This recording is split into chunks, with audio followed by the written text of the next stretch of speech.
छत्रपती शिवाजी महाराज, छत्रपती संभाजी महाराज आणि मासाहेब जिजाऊ यांच्याबद्दल वादग्रस्त वक्तव्य केल्याप्रकरणी प्रशांत कोरटकर जो आहे तो सध्या न्यायालयीन कोठडीमध्ये आहे आणि प्रशांत कोरटकरनं आज कोल्हापूर सत्र न्यायालयामध्ये जामिनासाठी अर्ज जो आहे तो केलेला होता।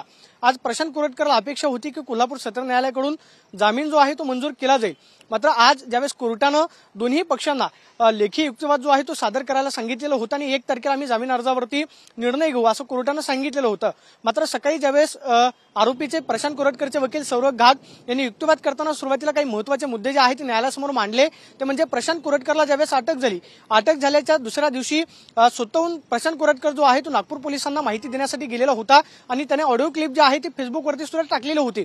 पोलिसांना ज्या वेळेस आम्हाला सहकार्य करायचं असेल, तपासामध्ये सहकार्याची गरज असेल, त्यावेळी प्रशांत कोरटकरकडून सहकार्य जे आहे ते तपासामध्ये केलं जाईल, त्यामुळे प्रशांत कोरटकरचा जामीन अर्ज जो आहे तो मंजूर करण्यात यावा अशा पद्धतीचा युक्तिवाद केला।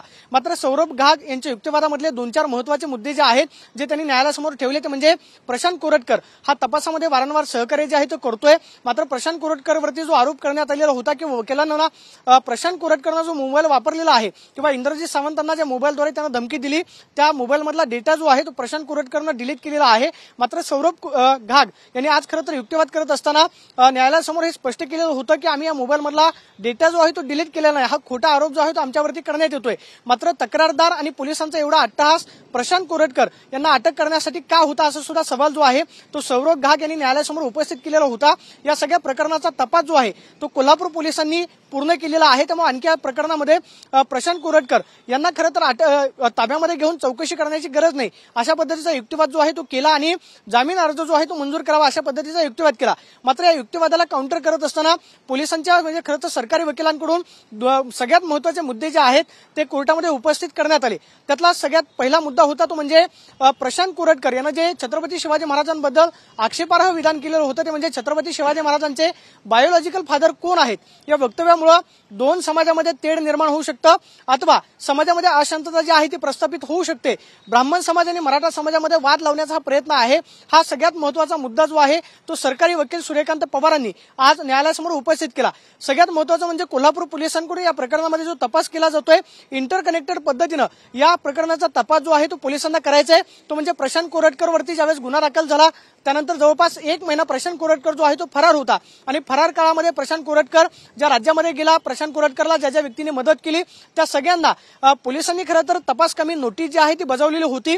मात्र नोटीस पाठवून सुद्धा या सगळी लोक जे आहेत जी प्रशांत कोरटकरला सहकार्य करत होती ती चौकशीसाठी आली नाहीत। हा सगळ्यात महत्त्वाचा मुद्दा जो आहे तो सूर्यकांत पवारांनी उपस्थित केला। सगळ्यात महत्त्वाचं म्हणजे जर आरोपी गुन्हा दाखल झाल्यानंतर फरार होऊ शकतो तर मग मात्र त्याला जामीन भेटला तर आरोपी फरार होऊ शकतो अथवा ज्या साक्षीदारांचे खरं तर जबाब नोंदवलेले आहेत त्या साक्षीदारांवरती तो दबाव आणू शकतो अशा पद्धतीचा युक्तिवाद जो आहे तो सरकारी वकील सूर्यकांत पवारांनी आज केला। सगळ्यात महत्त्वाचा युक्तिवादातला मुद्दा होता तो म्हणजे प्रशांत कोरटकरची विकृत मानसिकता जी आहे ती नक्की कशाचा प्रशांत कोरटकरनं कोणत्या हेतूमधून हे वक्तव्य जे आहे ते केलेलं आहे, त्याला खरंच 2 समाजामध्ये वाद निर्माण करायचा होता का किंवा 2 समाजामध्ये भांडण लावायची होती का, या सगळ्या मुद्द्यांच्या आधारे प्रशांत कोरटकरचा जामीन अर्ज जो आहे तो फेटाळण्यात यावा अशा पद्धतीचा युक्तिवाद जो आहे तो केला। आणि युक्तिवाद करत असताना न्यायालयासमोर त्यांनी विनवणी केलेली होती की छत्रपती शिवाजी महाराज, मासाहेब जिजाऊ आणि छत्रपती संभाजी महाराज यांच्याबद्दल जर आक्षेपार्ह अशा पद्धतीनं बोललं जात असेल आणि त्या आरोपीला जर जामीन दिला तर महाराष्ट्रात वेगळ्या पद्धतीचा मेसेज जाऊ शकतो, त्यामुळे या आरोपीचा जामीन जो आहे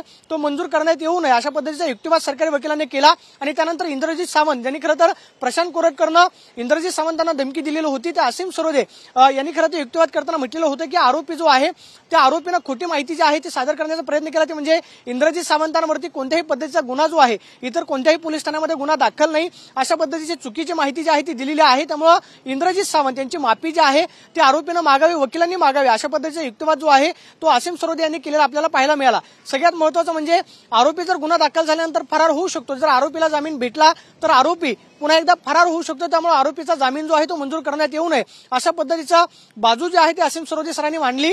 आरोपीच्या वतीनं सौरभ घाग यांनी युक्तिवाद केला, पोलिसांच्या वतीनं सरकारी वकील सूर्यकांत पवारांनी युक्तिवाद केला आणि इंद्रजित सावंतांच्या वतीनं असीम सरोदे यांनी आज युक्तिवाद केलेला पाहायला मिळाला। मात्र या सगळ्या युक्तिवाद ऐकून घेतल्यानंतर न्यायालयानं काही वेळ निर्णय प्रक्रिया जी आहे ती राखून ठेवलेली होती। न्यायालयानं निर्णय जो आहे तो राखून ठेवलेला होता, त्यामुळे आज प्रशांत कोरटकरला खरं तर बेल मिळणार की जेल मिळणार हा सवाल जो आहे तो उपस्थित करण्यात आलेला होता, त्यावरती आता कोर्टानं महत्त्वपूर्ण निर्णय दिलेला आहे। आणि प्रशांत कोरटकरला महापुरुषांचा अवमान केल्याप्रकरणी कोल्हापूर सत्र न्यायालयानं दणका दिला असं म्हणावं लागेल, कारण जो अर्ज जामीन अर्ज न्यायालयासमोर आज खरं तर करण्यात आलेला होता तो जामीन अर्ज कोल्हापूर सत्र न्यायालयानं फेटाळून लावलेला आहे। त्यामुळे प्रशांत कोरटकरच्या अडचणीमध्ये वाढ झालेली आहे आणि कोल्हापूर पोलिसांना एक दिलासा मिळाला असं म्हणावं लागेल, कारण या सगळ्या गुन्ह्याचा तपास जो आहे तो अजूनही पूर्ण झालेला नाही। त्यामुळे आज कोर्टानं निकाल देत असताना महत्त्वाचं निरीक्षण नोंदवलेलं आहे ते म्हणजे या सगळ्या गुन्ह्याचा तपास जो आहे अजूनही पूर्ण झालेला नाही। त्यामुळे जामीन अर्ज जो आहे तो फेटाळण्यात येतोय।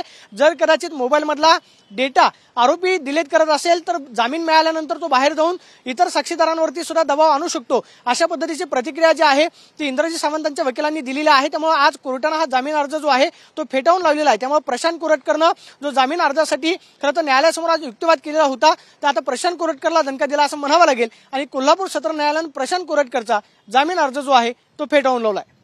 कॅमेरा पर्सन सुशांत राऊत, मी प्रदीप कापसे, TV9 मराठी, कोल्हापूर।